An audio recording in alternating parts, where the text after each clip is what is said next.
আসসালামু আলাইকুম রাহমাতুল্লাহি ওয়া বারাকাতুহু। আসলে দেখেন আমাদের আজকে ভাষা দিবস। এই ভাষা দিবসের যে পরিবেশটা, সেই পরিবেশটা কি দেয় পৌরসভার সামনে যেই রাস্তাটা, পৌরসভার সামনে এরকম ময়লার ভাগার। তো এই ধরনের যদি পৌরসভার দায়িত্ববান মানুষ হয়, যার কিন্তু একটা ভাষা দিবস, সেই ভাষা দিবস অবশ্য উপলক্ষে তো রংপুর শহরটাকেও একটু সুন্দর করা উচিত ছিল, একটু রং করা উচিত ছিল। কিন্তু আমরা কি দেখি, আমরা যখন শহীদ মিনারে যাই সেই সময় আমরা দেখি রাস্তার মাঝখানে এরকম ময়লার ভাগার। এই হলো আমাদের বর্তমান সিটির অবস্থা।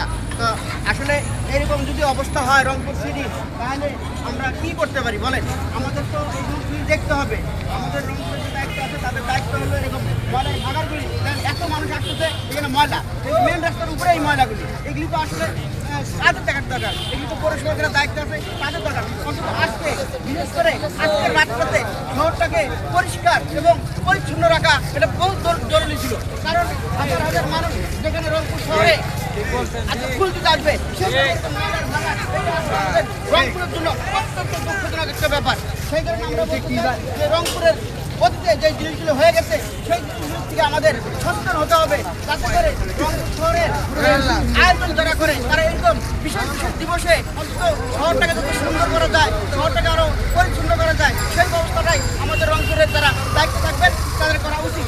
আমরা আগামীতে আর এই ধরনের ময়লার ভাগার রংপুর এটা আর আমরা দেখতে চাই না। সেই কারণে আমরা বলবো বর্তমান যারা দায়িত্বে আছেন তারা যাতে পুরো রংপুর শহরকে একটা আধুনিক শহর হিসেবে তৈরি করতে পারে।